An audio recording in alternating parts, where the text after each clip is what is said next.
You've probably seen Billy the Kid's face everywhere. Posters, movies, restored edits. But here's the uncomfortable truth. History can really only back one small, battered tintype as the real deal. The rest is a mix of mystery, shaky labels, and people who just look like a young cowboy in the 1870s. And that second photo everyone talks about, the one with the croquet game, might be the biggest Old West photo argument of all time. In this video, we'll break down why Billy has almost no verified images, how tintypes can quietly flip details, why a boring ownership trail matters more than facial resemblance, and why the Wild West was basically the worst place for photos to survive in the first place. Number 1. The one tintype. Billy the Kid is one of those Old West names that feels like it should come with a whole stack of photographs. In reality, the history world keeps coming back to one small tintype as the only image that's broadly treated as authenticated. It's the famous portrait where he's standing in a rough, no-frills setup, dressed in range clothes, with a Winchester rifle and a holstered revolver. That tiny plate became even more famous after it sold at auction in 2011 for about $2.3 million, bought by collector William I. Coke. What makes that tintype different from the dozens of lookalikes is the way it fits into a documented ownership story, instead of appearing with a fresh-made legend. Reports about the 2011 sale describe it as having been kept by the descendants of Dan Dedrick, a friend and associate of Billy, who was said to have received the photo directly from him. That kind of chain doesn't prove identity by itself, but it gives historians something they rarely get with famous outlaws: a line you can follow backward, person by person, instead of a dead end. The condition of the plate also tells you it lived a hard life. Researchers have described century-old fingerprints, grime fused into the image, and damage from handling and display, including corner holes and bends that distort the surface. That's not glamorous, but it's exactly what you'd expect from a small keepsake that passed through real hands for generations. It also explains why so many people have seen slightly different versions of the same portrait.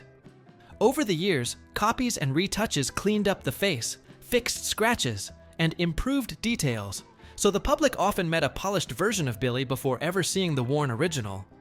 Even the basic "which side is which" detail became part of the legend. Tintypes create a mirror image. For decades, one widely circulated reproduction was flipped the wrong way, which helped push the idea that Billy was left-handed.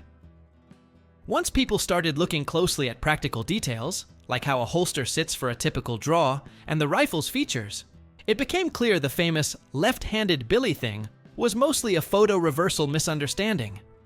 That misconception even leaked into pop culture, like the 1958 film title The Left-Handed Gun, which sounds like a fact, but is really a clue that the image was being shown backwards for years. Number 2. Verified means evidence. When people say a Billy the Kid photo is verified, they're usually trying to say two different things at once, and mixing them up causes endless confusion. First, there's authentication of the object. Is this actually a 19th century tintype made with period materials and chemistry, rather than a later copy or a modern fake? Second, there's identification. Even if the tintype is real, is the person in it actually Billy? Those are different questions, and it's totally possible to have an authentic Old West tintype that shows someone completely unknown. That's why provenance becomes the main character in this story. Provenance is the chain of ownership: who had the photo, how it was stored, when it was mentioned, and how it moved from one person to the next. For famous figures with lots of paperwork, letters, diaries, official files, you can sometimes make a strong case even if the photo's ownership history is shaky. With Billy, you usually can't. He used multiple names, he moved constantly, and he lived in a region where records can be thin, scattered, or simply never created in the first place. So historians lean hard on provenance because it's the one thing that can connect a picture to a real-life network of people who can be checked against documents. Then comes fit evidence. The clothes, weapons, landscape, buildings, and photo format have to line up with the date and place being claimed. If a photo is supposed to be from 1878 New Mexico territory, experts ask direct questions. Does the gear match what people carried then? Does the style of hat and the cut of clothing belong in that time window? Does the background look like that part of the Southwest? Is the tintype size and plate style consistent with what photographers sold? A lot of new Billy photos collapse here because the object or the setting doesn't match the story attached to it. Only after that do experts seriously lean into identity. And even then, they try not to treat "it looks like him" as the main proof, because the Old West produced a lot of similar-looking young men. Cowboy culture had a standard look: hat, shirt, vest or jacket, boots, and a gun belt. Put 5 ranch hands in front of a camera in 1880, and you can talk yourself into seeing a famous outlaw in the blur. So strong authentication is usually built from the outside in. First the object, then the context, then the identity, and only then the face. Number 3. A short life, few cameras. The simplest reason Billy has almost no verified images is that he didn't live long enough to build a photo record. He died at about 21 or 22, and depending on which birth date you accept, and most of his active years were spent moving through a huge territory with small towns and long stretches of nothing in between. Photography existed, but it wasn't evenly distributed. In major cities, you could sit for portraits more easily. In isolated mining camps and villages, a photographer might show up once in a while, do business for a short time, and move on. In the American Old West, tintypes were popular, partly because they were fast and cheap. An itinerant photographer could haul equipment in a coach or wagon, using the inside as a darkroom and the outside to display sample photos to attract customers. People would spend small amounts, nickels and dimes, on quick portraits. That sounds like it should mean lots of photos, but the real limit was access and timing. If you weren't in the right town during the right week, you didn't get photographed. And if you didn't want your face recorded, it was easy to skip it, because nobody had a camera in their pocket and photographers didn't cover every settlement all the time. Outlaws also had practical reasons to stay out of photos. A picture isn't just a keepsake, it's an identifier. Even without a modern mugshot system, images traveled. They could be copied into newspapers, shown around to local lawmen, or passed along by people looking for reward money. Law enforcement in Billy's era relied heavily on written descriptions, rumors, and reputation. A sheriff or deputy might circulate a description like height, build, hair, maybe a scar, maybe speaks Spanish, because that's what could realistically be shared quickly and widely.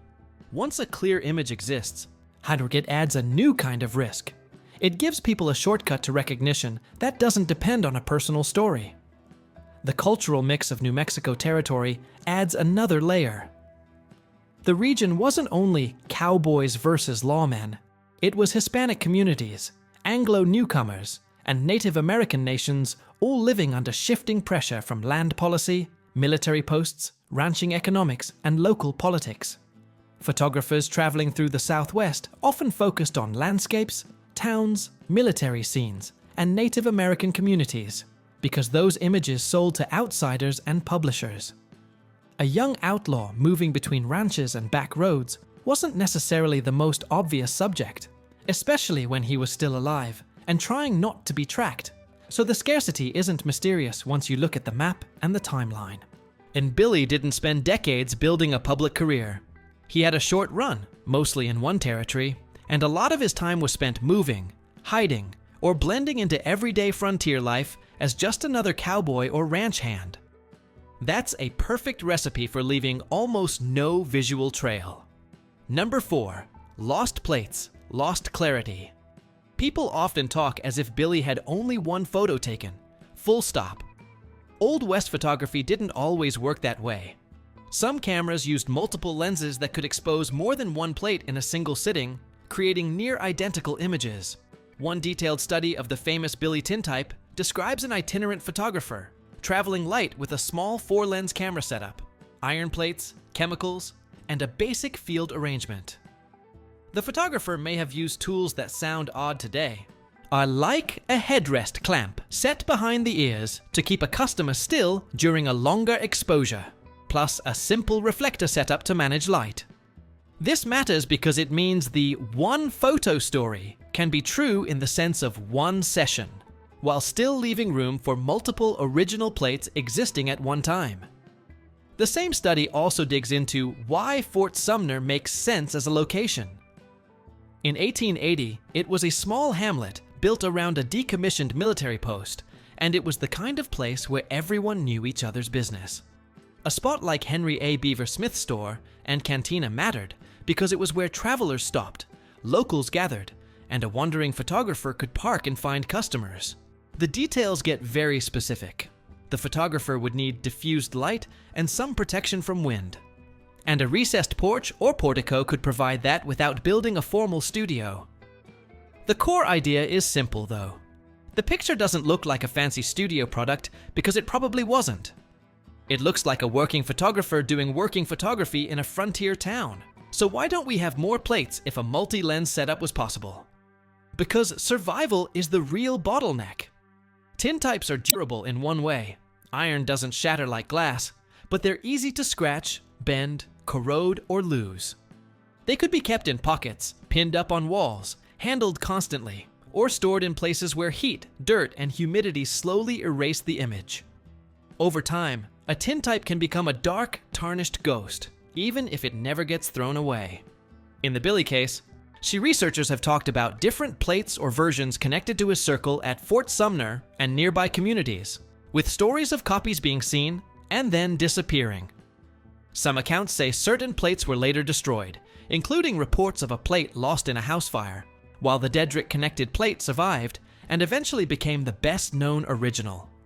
The key point isn't which story you prefer. The key point is that it's completely believable that multiple originals existed and still collapsed down to a single survivor over the next 100+ years. This is where the two-photo problem turns into something deeper than one photo versus two. You have one surviving original plate that anchors everything, and then you have a fog of copies, retouches. It isn't lost originals that create the feeling that there should be more.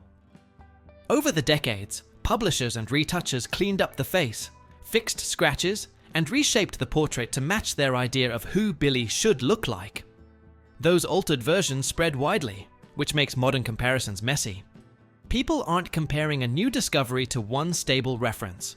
They're often comparing it to a retouched, flipped, or stylized version of the portrait they grew up seeing. Number 5. The croquet tintype. If the one verified tintype is the anchor, the most famous second image claim is the croquet tintype. The story is simple and powerful. A collector bought an old tintype for about $2, later noticed a figure who looked like Billy the Kid. And the image turned into a headline because it supposedly showed Billy and members of the Regulators in 1878 casually playing croquet in New Mexico. The claim was big enough that it was promoted as potentially one of only 2 known photos of Billy, and it was publicly valued and insured in the millions. What makes the croquet photo such a long-running argument isn't that it's obviously fake. It's that it sits right in the gray zone, where the object could be old and the scene could be roughly correct, but the identity claim is hard to lock down. The figures are small, the image quality is limited, and the case depends on stitching together clues. Who is standing where? What objects are present? Whether the background matches a specific location? Whether the social setting makes sense for the Lincoln County War era? And some investigators argued that the research went beyond faces and focused on the scene itself, including attempts to pin down where the photo was taken. That kind of work is exactly what you'd want in a serious identification. Treat the whole image as evidence, not just one person. But other experts stayed skeptical, and their skepticism is also understandable. Without a strong provenance, the burden of proof shifts onto visual interpretation, and visual interpretation is the weakest tool you have with a damaged, low-detail 19th century image. National Geographic coverage at the time made the tension clear. The photo was being talked about as a huge breakthrough by some, while other experts flat out doubted it was Billy. That split is the reason the croquet tintype never settles into the same category as the famous portrait. It's not that it has zero case. It's that it lacks the kind of consensus-building foundation, especially a clear chain of custody, that would let museums and historians treat it as a hard fact instead of an open question. So the croquet tintype becomes the perfect example of the two-photo problem. A lot of people want it to be true because it would give us something the famous portrait can't. Billy in a group, in a normal moment, not posing like an outlaw. But the historical standard for something that big is high. When the identity can't be locked down, the photo becomes famous mainly because it can't be resolved. Number 6, the flood of new Billy photos. Once the 2011 auction sale made mainstream news, there was an obvious aftershock. More Billy the Kid photos started showing up. Some came from flea markets. Some came from old albums. Some were pulled from forgotten boxes in attics. And almost all of them were introduced with the same pitch. It looks like him, it fits the era, and it could be worth a fortune if it's real. That doesn't automatically mean fraud. Sometimes people really do stumble onto rare images. The problem is that Billy the Kid is basically the perfect target for misidentification because the real photo record is so thin and the legend is so big. A good example of how these stories spread is a 2017 report about a tintype bought at a flea market that experts suggested might show Billy posing with Pat Garrett. The Smithsonian Magazine coverage described it as a group image where one of the men was believed by experts to be Billy, alongside the lawman who later killed him.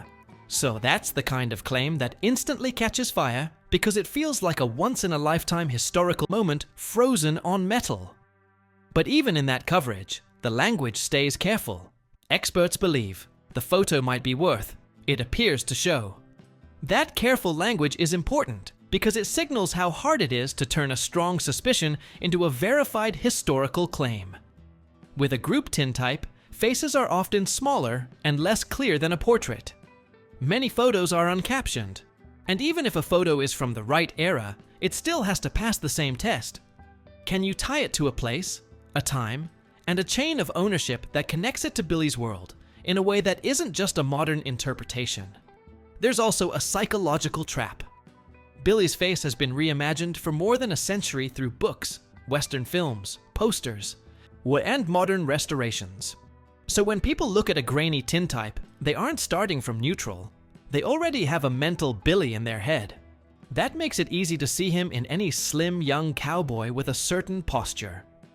The human brain is great at pattern matching, but it's also quick to lock onto the pattern it wants. And finally, money turns every uncertainty into a fight. Western Americana collecting is a serious market. A confirmed Billy image isn't only a history item, it's a market-moving artifact. That pressure can pull people toward big claims and quick announcements. Meanwhile, museums and professional historians tend to move slowly, because once they publicly endorse an identification, reversing course later is a reputational mess. So you end up with a steady stream of new evidence headlines, and a much smaller number of claims that harden into broad agreement. Number 7. How verification really works. When a supposed Billy photo gets serious attention, the process is usually the opposite of what people expect. Experts don't start by staring at the face and going with gut feeling. They start with the physical object and the context. They look at the plate size, the edges, the surface, the aging, and whether it behaves like a 19th century tintype. They look for any writing, mounting, or backing that could hint at where it came from. They ask whether the plate shows the kind of wear you'd expect from a real kept and handled object, rather than an image that's been too perfect for too long. Then they check the time markers. Firearms and holsters are useful because they have design features you can date. So clothing details, hat shapes, boot styles, the cut of a vest, even how a scarf is tied, can narrow down a window. Background details can also matter. Building materials, fence styles, and terrain. If someone says, "This was taken in New Mexico in 1878," the image needs to behave like New Mexico in 1878, not like a studio in another state or a later decade. One detail that keeps showing up in Billy discussions is the mirror image trap. Because tintypes reverse the scene, you can't casually treat left side and right side as proof of handedness or gear placement unless you've confirmed the image orientation. That's why practical details, like the right side loading gate on a Winchester Model 1873, matter so much in photo debates. They're not trivia. They're a way to test whether people are even looking at the image correctly before they start building theories on top of it. provenance is still the hardest piece to replace. A real, boring ownership trail beats a dramatic story every time. That's why the famous Billy tintype stays central. It has long been treated as connected to known people in Billy's world, and it can be traced through identifiable hands rather than popping up as a random miracle. When a new image has no comparable trail, historians tend to keep it in the possible category, even if it's intriguing. Tools like digital enhancement and facial recognition can help, but they don't solve the core problem.